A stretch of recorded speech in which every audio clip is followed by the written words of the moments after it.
Les européennes, c'est rester dans le système. C'est faire exactement la même chose que ce qu'on nous fait depuis 40 ans. Et je vois 10 personnes là. Qu'est-ce que je vois? Je vois un comptable, un juriste, un fonctionnaire public, un directeur commercial, un fonctionnaire territorial. Donc des gens qui sont déjà dans le système, forcément, c'est pratique. Et là, d'un seul coup, je tombe sur un mec qui s'appelle Marc, je vais pas écorcher son nom, Doyer peut-être. Doyer. Et ce mec, quand je regarde un petit peu ce qu'il fait, il est en train de se présenter en parallèle aux élections législatives et il soutient En Marche. Donc, je sais pas qui t'a racheté une grille. Je sais pas qui t'a donné quoi que ce soit ou qui t'a vendu du rêve. Mais ce que je vois, c'est que tu es en train de trahir des dizaines, voire des centaines, voire des milliers de personnes qui avaient confiance en toi.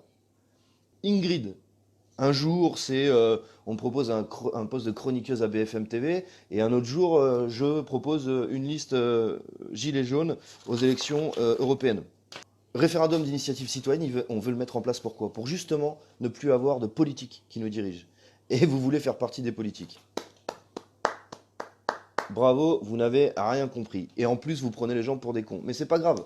Encore une fois, on se rend compte de ceux qui ont un intérêt personnel et qui veulent pouvoir monter.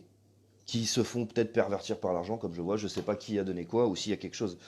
Euh, Voilà. Donc voilà. Moi, encore une fois, Aïk, je respecte ce que je dis. Ingrid, je respecte ce que je dis. Ça me coûte beaucoup, comme beaucoup. J'ai la chance de ne pas être à l'hosto, de ne pas être embarqué, de ne pas avoir une main, un œil, machin arraché. Je suis crevé. Mais moi, depuis le début, je tiens ce que je dis. Vous, vous êtes en train d'enculer les gens de la même manière que le gouvernement le fait depuis 40 ans. Sur ça, vous le faites très bien, c'est parfait, bravo. On posera la question aussi du financement, Ingrid et Yaïk. Hein, c'est qui? C'est Tapi qui finance? Tapi, avec son passé sulfureux de politicien, c'est top. C'est une bonne marche pour commencer à rentrer dans la maison de la politique. Vous avez bien commencé déjà. Ou alors c'est peut-être Francis Lalanne qui lui donne de l'argent quand ça l'intéresse. Alors, où est-ce que je peux avoir ma tronche? Mes albums ne se vendent plus. Tiens, je vais financer une campagne. Ou peut-être qu'il fera peut-être une autre campagne. Peut-être sans vous, peut-être, je sais pas. On va voir. Parce qu'on ne sait pas trop non plus. Euh, Vous savez, dans l'histoire, on retiendra simplement les gens qui ont été jusqu'au bout de leurs convictions. Pas ceux qui ont été des vendus en plein milieu parce que c'était plus facile. C'est dommage. Parce que c'était bien parti, vous saviez bien parler. Surtout Ingrid, je pensais que avec la facilité d'élocution que tu avais, mais là, tu vois, finalement, je préfère parler un peu moins bien, mais au moins être droit dans mes bottes. Ingrid, des petites cagnottes pour faire financer la campagne. Ça marche bien, ça, apparemment, pour les policiers. Moins pour ceux qui défendent les gonzesses qui se font taper. Hein. Les gens qui sont arrivés à être médiatiquement impliqués, qui du coup avaient une grosse responsabilité, parce que un grand pouvoir, entre guillemets, c'est jamais très loin d'une grande responsabilité. Et la responsabilité qu'on a, nous, en tant que personnes médiatiques, c'est surtout de ne pas dire de la merde.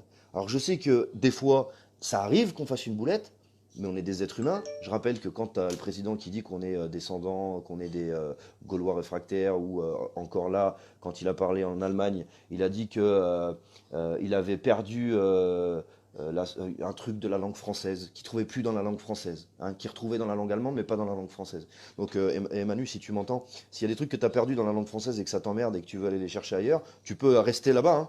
Tu sais, tu peux aller en Allemagne et puis monter un parti, je ne sais pas, faire ce que tu as à faire avec Merkel, il n'y a pas de problème, on s'occupera de te remplacer, sans problème. C'est avec plaisir. T'inquiète pas, on trouvera des gens très intelligents, il y en a plein dans la population, et on le fera de façon beaucoup plus équitable, tu vois. C'est-à-dire que on ne fera pas en sorte que ce soit les riches qui gagnent de l'argent tout le temps, et les pauvres qui crèvent la gueule ouverte pour leur donner de l'argent, tu vois. Parce que c'est ça qui nous dérange au final. C'est pas très très compliqué, hein. On veut juste vivre normalement, au final. Sauf que depuis le début, vous essayez, petit à petit, par les médias, etc., etc., etc., de nous faire passer pour des gens haineux, racistes, homophobes, sexistes, je ne sais pas, je ne sais pas, je ne sais pas encore quelle connerie. Alors oui, il y en a peut-être dans le mouvement, parce qu'il y a tout, il y a de tout. Hein. On est forcément quand c'est mixte, bah il y a de tout. Il y a des gens qui sont peut-être racistes parce que à cause de vos conneries de division populaire, bah, il y a des gens qui ont peur de l'inconnu. Alors qu'au final, quand on comprend d'où vient le problème, on sait très bien que c'est pas l'immigré le problème, on sait très bien que c'est pas le noir le problème, on sait très bien que c'est pas le rouquin le problème, on sait très bien qu'en fait, s'il y a des divisions, c'est parce que vous enculez les gens depuis 40 ans. Voilà pourquoi il y a des divisions. Merci à Ingrid Levavasseur d'avoir trahi ceux qui croyaient en elle. Merci à Haïk d'avoir menti en disant qu'il n'irait pas aux européennes et que c'était pas du tout des élections qu'il voulait faire.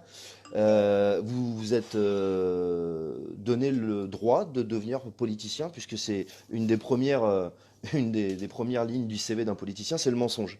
La deuxième ligne du CV d'un politicien, c'est l'endormissement.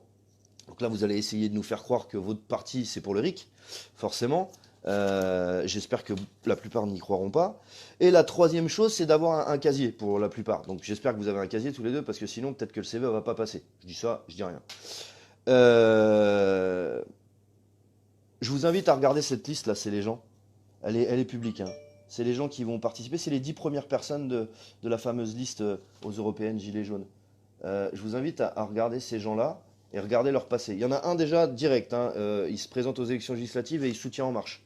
Ça donne un peu une idée des gens avec qui Haïk et Ingrid s'entourent. Pour des gens qui veulent représenter le peuple. Et je cite, hein, construire une liste qui ressemble aux citoyens. Voilà, ça ne me ressemble pas. Moi, je suis apolitique depuis le départ. Je le resterai. Je vais lire un truc là. Tu t'enflammes un peu, je pense que je suis tout le monde pour comprendre et tes infos sont à vérifier, alors que c'est toi-même qui incite à vérifier.